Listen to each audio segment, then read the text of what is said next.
Dear friends, I welcome you all to today's media briefing on the third working group meeting of culture under India's G20 presidency, being organized at the magnificent and historical location of Hampi. I also welcome Secretary, Ministry of Culture, Government of India, Shri Govind Mohan, Professor K. Basa, Director General, Archaeological Survey of India, Joint Secretary, Ministry of Culture, Shrimati Lily Pandya. Friends, as you are all aware, 2 meetings of Culture Working Group have already been held successfully, taking forward the motto of Culture Unites All and Vasudev Kutumbakam. In today's briefing, Secretary Culture, Shri Govind Mohan, will first give us an overview of the 2 meetings which have been held earlier, as well as the third meeting starting from tomorrow. Shrimati Lily Pandya ji will then give us more details of the entire gamut of activities and events and themes of the upcoming meeting. This will be followed by the question and answer session. So I request all of you that before asking the question, please introduce yourself and also kindly put your cell phones on silent mode. Now I hand over the dais to Secretary. Sir, over to you. Good afternoon. Welcome to Hampi, where the third meeting of the Cultural Working Group under India's G20 presidency is going to take place from today, that is the 9th of July, till the 12th of July. You are all aware that we have already had 2 meetings earlier. One of the first meeting was held in Khajuraho, and the second was in Bhubaneswar. The Khajuraho meeting was attended by about 50 delegates from the various G20 countries, the 9 guest countries, the international organizations who are associated with this process. And then about 45 odd people attended the Khajuraho meeting. Here again, we are expecting about 50 participants from all of these countries and multilateral organizations. We have had a fairly good run in the Culture Working Group so far. Apart from the 2 meetings that we have held, we have also done 4 global thematic webinars. And this would be one of the few groups under the overall format who have followed up the discussions in the meetings through these webinars. And these webinars have been very successful because all the 29 countries and the 6 or 7 multilateral organizations have all participated. So now we are set for our third meeting. Let me tell you where we stand today with regard to the themes that we had chosen for the Cultural Working Group. So, as I have told you a number of times earlier, there were 4 themes, but today I wish to delve a bit deeper into what kind of progress we have made in bridging the different opinions and towards evolving a consensus. So, the first theme was protection and restitution of cultural property. This, as you know, is very important for a country like India. You are also aware that there is a 1970 convention of the UNESCO which enjoins upon all the signatory parties to voluntarily return those artifacts belonging to other countries which have either been taken there because of the colonial plunder or because of post-colonial misappropriation through smuggling and theft and other such means. So we have discussed the 1970 convention extensively among all the countries, and there are some countries who are not signatories so far. We are trying to develop a broad consensus that all these G20 countries at least should become signatories to the convention, and certainly India would be a big gainer from this process. Bilaterally also, we are working with countries like the United States If you've seen the joint statement of the Honorable Prime Minister's visit to the United States recently, there is a mention about a cultural property agreement between India and the United States, wherein the United States will do everything within the government's power to intercept smuggled goods at the borders and return them expeditiously. Because of the efforts of our media, some of these artifacts which were illegally sent to certain museums in the United States, that was highlighted, and those artifacts plus some other artifacts which have been recovered are also on their way to us. We expect to get about 150 such artifacts from the United States over the next 3 to 6 months, which would be nearly 50% of all the, more than 50% of all the artifacts that have been returned to India since independence. So this issue of restitution of cultural property, both bilaterally as well as through G20, is gaining traction, and we are happy to report that we will have some, consensus, some broad-based agreement on how this whole process has to be taken forward. The second subject is harnessing living heritage for a sustainable future. Here we are talking about protection of indigenous languages.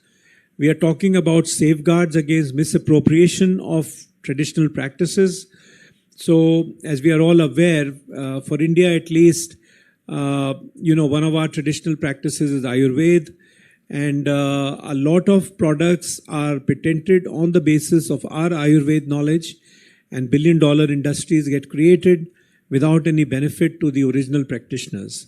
So the basic point here is that the practicing communities or practicing individuals should be benefited from any kind of commercialization of living heritage. And the third point is promotion of cultural and creative industries and the creative economy. Here we have basically, we are stressing upon creating some mechanisms through which we can understand the kind of cultural footprints which are getting collected at various cultural,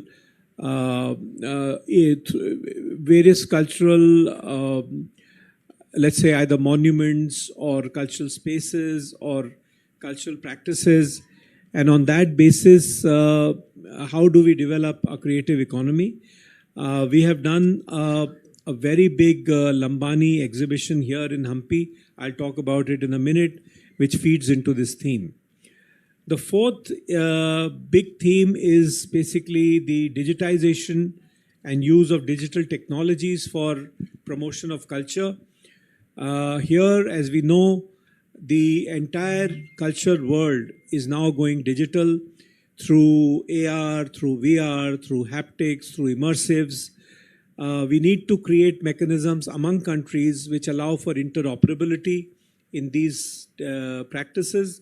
So VR technology, which is being used in, let's say, France, to make available or enhance the value or enhance the visibility of their cultural masterpieces. There should be a mechanism to share that with other countries, with a country like India, for instance, so that people here also can partake of that experience. So these are the kind of discussions that we are having. And through the first two meetings and the 4 global thematic webinars, there is a fair bit of consensus, and we hope that this would be one of the groups which will evolve. And we hope that this would be one of the groups which will evolve languages that are more synchronous rather than, voices which appear to be in disagreement with each other.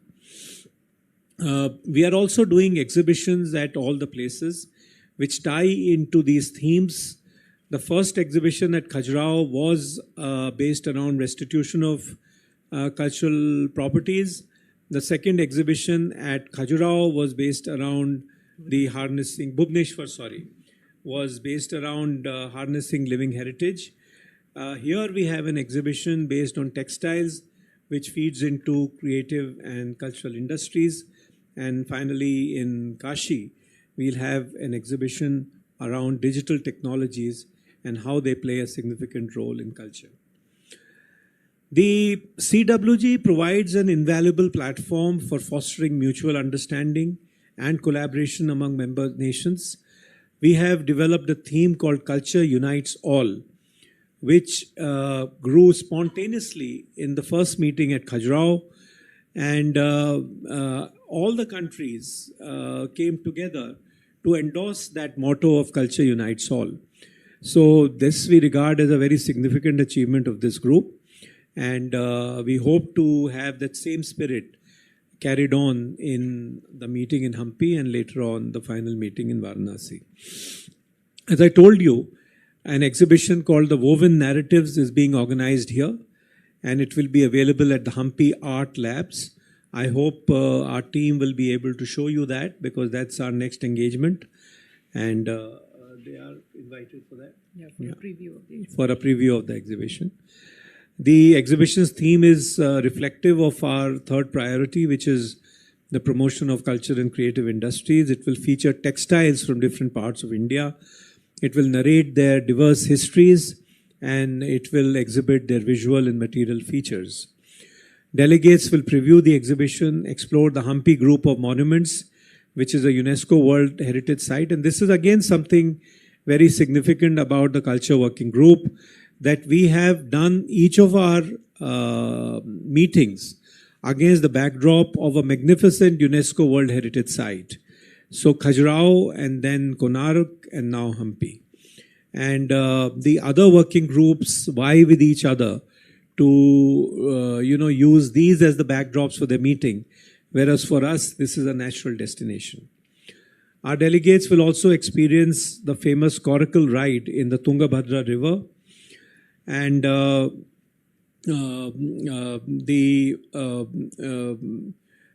thereafter, as I told you, there is a world record being set here for the largest display of Lambani items. My colleague Lily Pandey will explain this to you further as to what is so special about this Lambani embroidery, etc.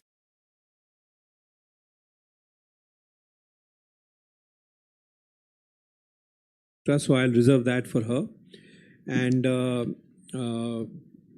so these are the basic sort of highlights of this meeting. We are now getting into the last phases of our culture working group, where we have to evolve joint statements among all the countries. And our focus increasingly is now going to be on that. Thank you. Thank you very much. Thank you very much, sir, for the detailed briefing. Now I hand over the dice to Shrimati Lily Pandya ji for her remarks and also for details on the Lambani embroidery work.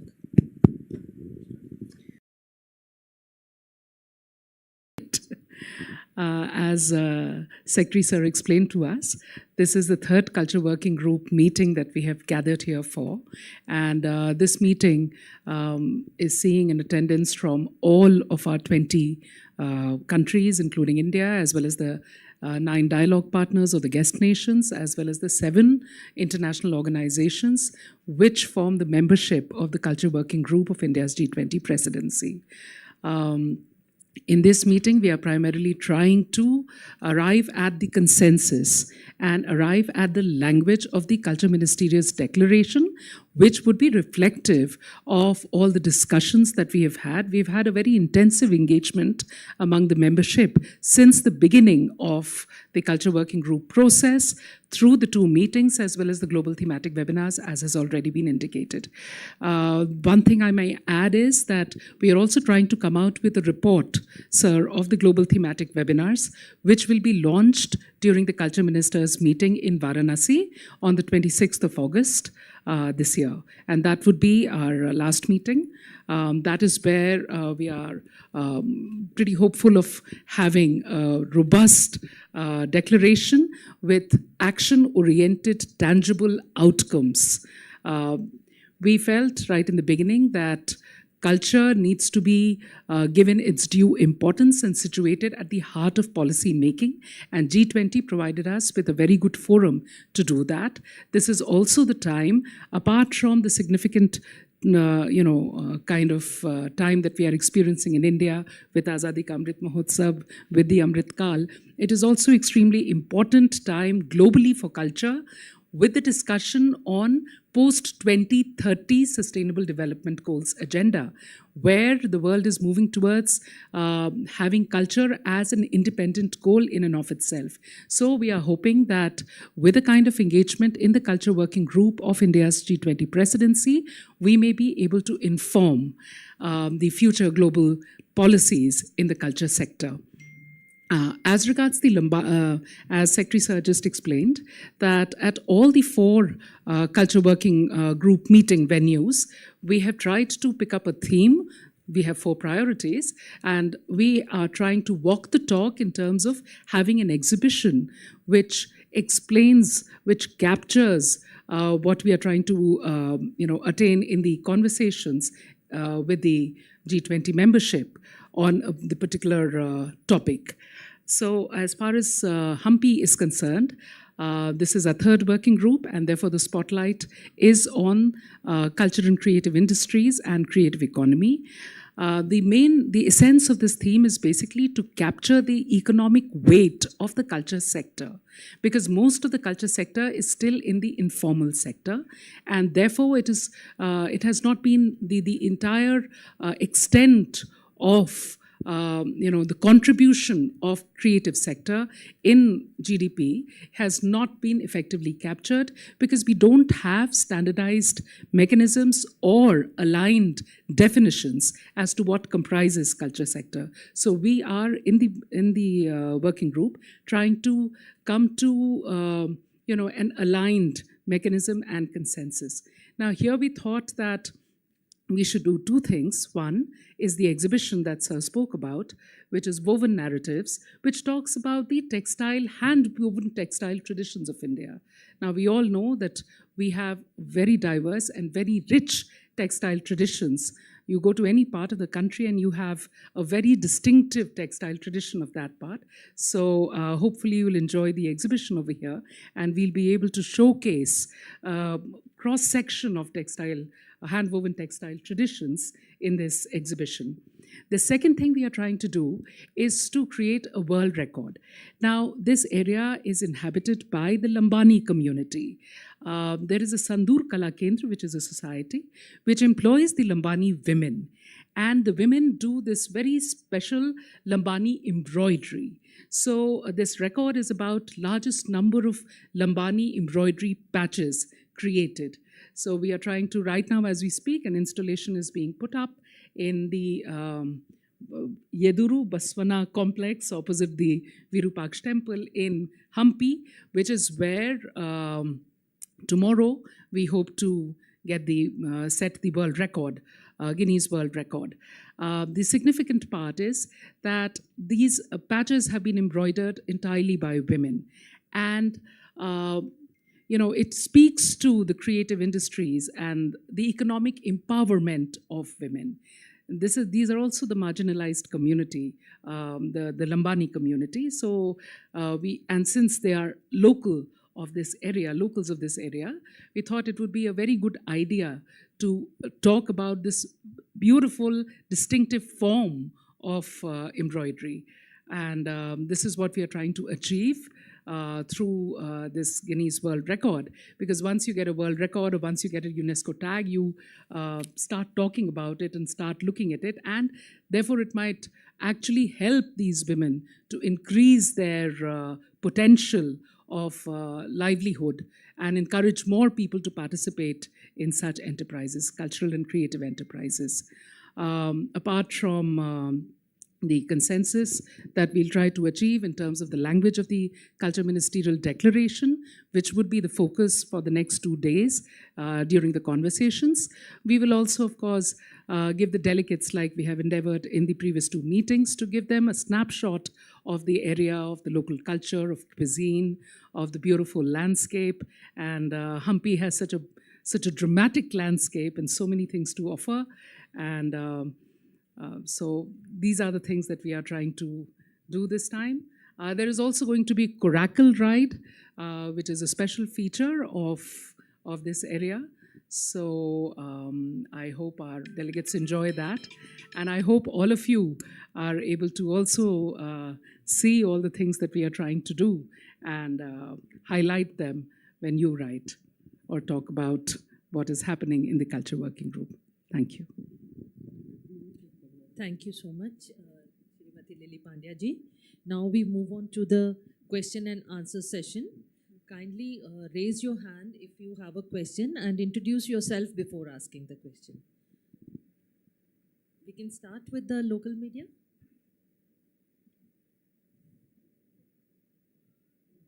Anybody is having a question?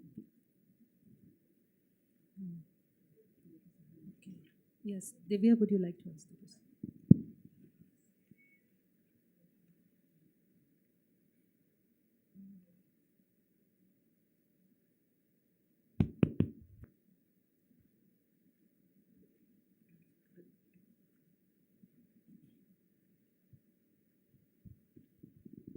In ancient period to present period, in India, member of traditionals, not only Lambani.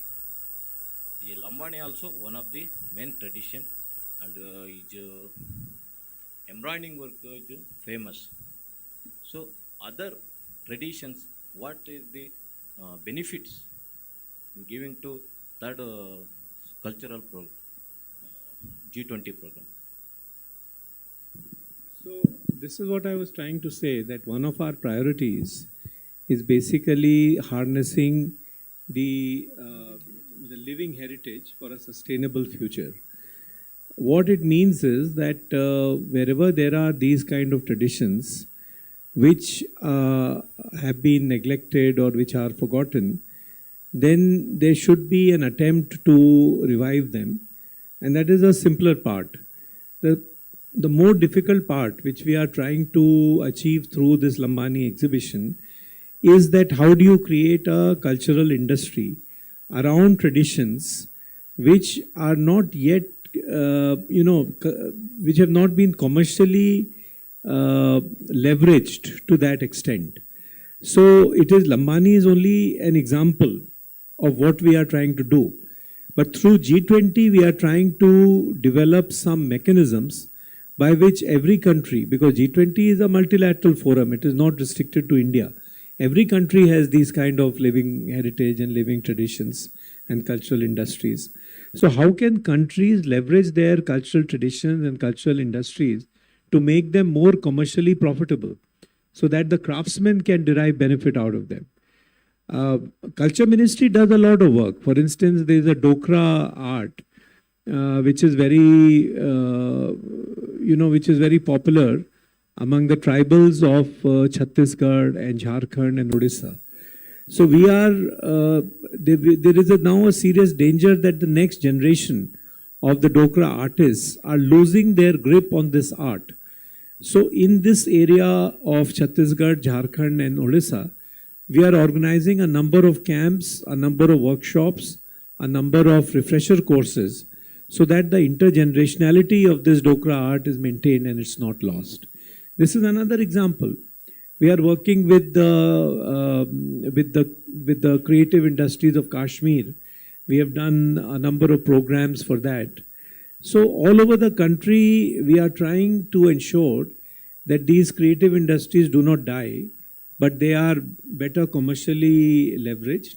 And through this G20, we are trying to develop some broad multilateral understanding and consensus. Sir, another one question, sir. First one is Khajuraho to last one is 26th August to Varanasi. Is the main agenda of in India program G20. Sorry? First one is Khajuraho to August 26th, last one Varanasi. G20 programs all more closer to Varanasi August 26th. It's a total program main agenda. Main agenda, I told you there are 4 topics that we have taken up. Third There one, is- sir, please. There is a restitution of cultural property, then harnessing living heritage, then creative and cultural industries, and leveraging digital technologies. Main agenda is to develop the global consensus on what is to be done in these 4 areas. Okay, thank you, sir. Yes. Sir, I'm Balakrishnan from Prajavani. How many Lambani artisans will help from this G20 in Karnataka, especially in Karnataka? How many?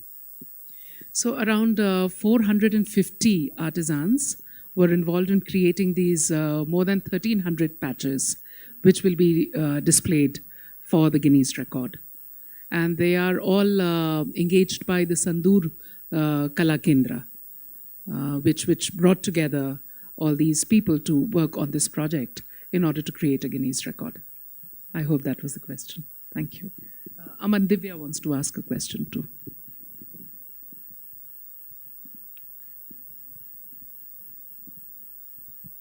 So you mentioned the first priority, which is restitution.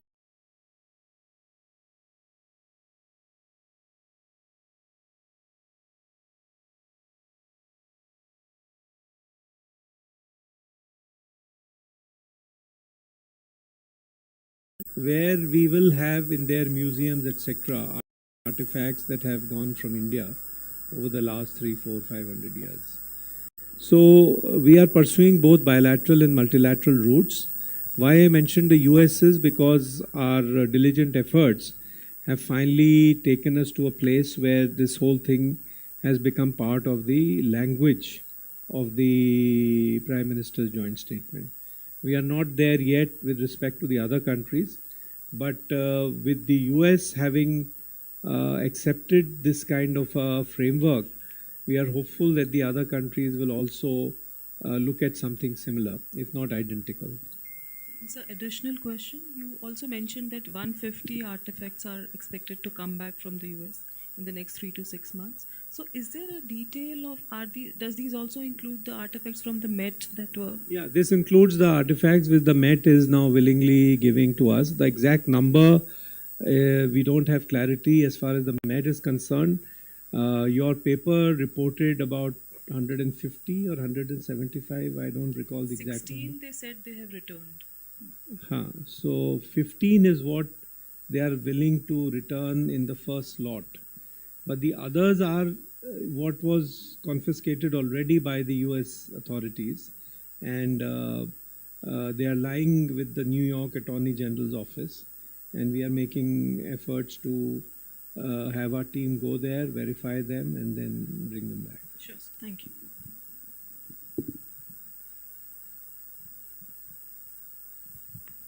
Sir, myself Venkatesh from Enadu ETU groups. My question is, what output you are going to expect by conducting G20 summit in Hampi only? Because so many heritage sites are there in Karnataka. That's Aivole, Pattadkallu, Badami. What is your main intention to conducting G20 Because summit in Hampi only? Hampi is the most famous of these sites. You should know that more than us. I mean, Hampi is definitely the biggest UNESCO World Heritage Site in Karnataka. The Hampi group of monuments, it's not just one monument. What you are going to expect from this G20 summit? By only Hampi only. The Hampi, because Hampi is to our mind the most famous UNESCO World Heritage Site in Karnataka. What we are going to expect is that people will come and see what a great kingdom used to flourish here in the 16th and 17th century, not even 500 years back. The normal thinking is that we were sort of enslaved during that period by various sort of dynasties, etc. The people who come here will see that in that period also there was an independent kingdom which had trade links with most of the world, which was very rich, which was very, very wealthy, prosperous, which had great kings. So we are wanting to showcase the most spectacular parts of our heritage through these G20 meetings. We are wanting to show to the world those facets of India which have somehow not been exhibited to that extent. So that is the whole purpose. Thank you. Anybody else? Okay.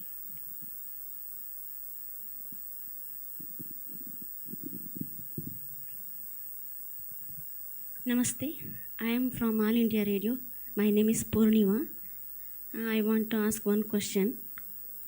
Cultural activities also concerned like music and drama artists and folk artists also. So, what are the plans for that in your G20?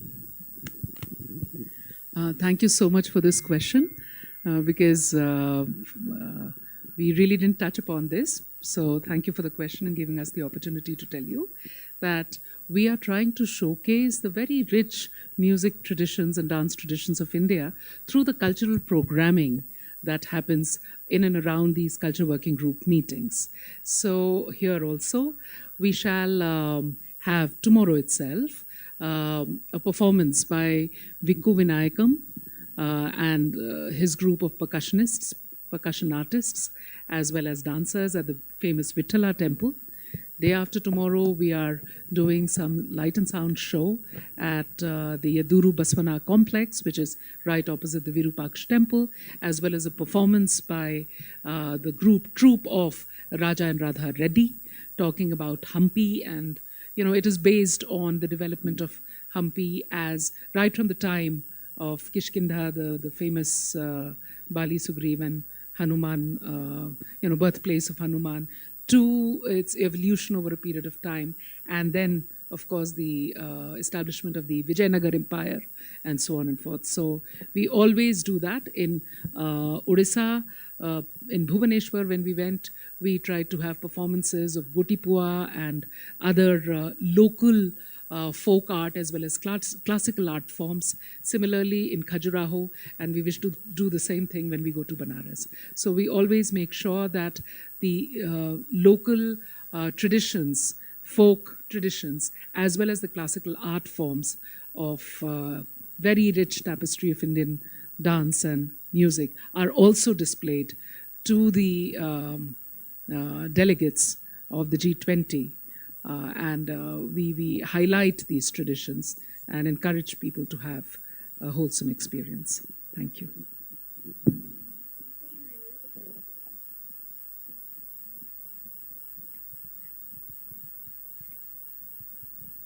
Ma'am, once again I want to clarify. Here are more and more artists are here, ma'am. Mariamanahalli, like Mariamanahalli, in Mariamanahalli place, drama artists are famous. It is very famous for drama artist. What is the opportunity from this G20 groups? And Burrakatha also an folk item from here, ma'am. So see, G20 is not a group, please understand, it is not a group for promoting Indian arts and culture. That is something which Culture Ministry does. We have 7 zonal cultural centers which promote all kinds of indigenous, folk and classical art forms in drama, in dance, in music. We have 3 academies, the Sangeet Natak Academy, Sahitya Academy, Lalit Kala Academy, which promote performing arts, visual arts and the literature. We have various other autonomous institutions. The National School of Drama is there. The Indira Gandhi Center for Arts is there. So all that work is done by the Culture Ministry through these institutions. Your question, how G20 will help in promoting arts? G20 is not for promoting Indian arts. G20 is for developing consensus around issues relating to culture. I have explained 2 or 3 times what are the topics that we have taken, and in at least two of these topics, the issue of these cultural practices and cultural industries is being taken up to evolve consensus on what is to be done globally to give them a fillip and to encourage them. Right. So that is the only answer to your question that I can give. Apart from that, your specific questions are taken care of by Ministry of Culture. It's not part of G20. Next, one more question, sir. I'm Aisha from DD News, Bangalore. So, what are the efforts or the discussions with regard to post-pandemic? Because the even the culture industry was badly hit during the pandemic crisis. So, what have been the deliberations so far in the previous meetings with regard to mobilization of resources so that those related to the culture industry are benefited? How have the G20 countries viewed this so that there is equal access, to the cultural economy and other sources? Because the artists, even the caretakers of the monuments, were badly hit. Well, that's exactly right. And thank you again for this question. You may remember that the Culture Working Group is a very new working group. It was instituted only 3 years ago. Ours is just the third presidency. And culture and tourism working groups came into existence in the G20 system in the aftermath of the pandemic, because there was a global recognition of the fact that culture sector needs to be taken up in a multilateral grouping as strong as the G20, because this sector had suffered a lot during the pandemic. So, some of the issues that we are trying to raise here, especially, for instance, in our third, priority area, promotion of culture, industries, and creative economy, status of culture practitioners is a very important aspect of discussion, because we know that the culture practitioners suffered a lot in the aftermath, during the pandemic and in the aftermath of the pandemic. So we are trying to formalize this sector and realize the economic weight of the sector so that it can attract more investments, and we can ensure that traditional art forms and economic enterprises based on those creative art forms are able to sustain themselves and are able to contribute not only in terms of sustaining themselves, but also make a very positive contribution to the GDP. And so this is the entire crux of what we are trying to do in terms of arriving at a consensus within the G20. So the entire culture group, the culture working work stream within G20 is because of this realization that pandemic really hit the culture sector pretty hard globally. In terms of digital technology, could you just elaborate on how you're going to apply this? How there are deliberations and discussions across G20 countries? Because there are certain countries within the G20 group also which need a helping hand in terms of sharing technology, digital technology, and India is ahead with its all the flagship programs that the government has launched. So will there be any? Is there any access pool for those countries? See, pooling and all is a little difficult to talk about, but some of the recognition of some of the issues, like the digital divide, for instance, the fact that there are large sections, cross sections of population world over who do not have access to digital platforms and digital ecosystems to develop their content, culture content. So these are the things that we are trying to work towards. The focus in this priority has been to identify the gaps, to share best practices, and to see how all of us can collectively benefit from sharing the experiences as far as the use of digital technologies is concerned for promotion and preservation of culture. So this is the focus as far as this priority area is concerned. And in today's day and age, it is not possible to make any meaningful advance or progress without leveraging the digital technologies. So it was only natural that our working group under India's presidency should have picked up this topic. And given especially since India has made very big strides in the field of developing proper digital ecosystem. Hopefully, after we are done with the G20 deliberations, if you permit me, sir, I may say that we are trying to develop, a digital platform for culture sector, a digital product for culture sector also, which can help the culture practitioners leverage technology and access digital infrastructure for promotion of their skills and for for sustainability of their skills, as well as with the attendant economic benefits. Thank you. Thank you. So with this, we come to the close of the media briefing. I thank the dignitaries on the dais for sharing the details and insights about the culture working group in great depth. And I also thank all of you for joining the briefing. Kindly, there is high tea arranged outside. I request all of you to come and join the high tea. Thank you very much. Thank you.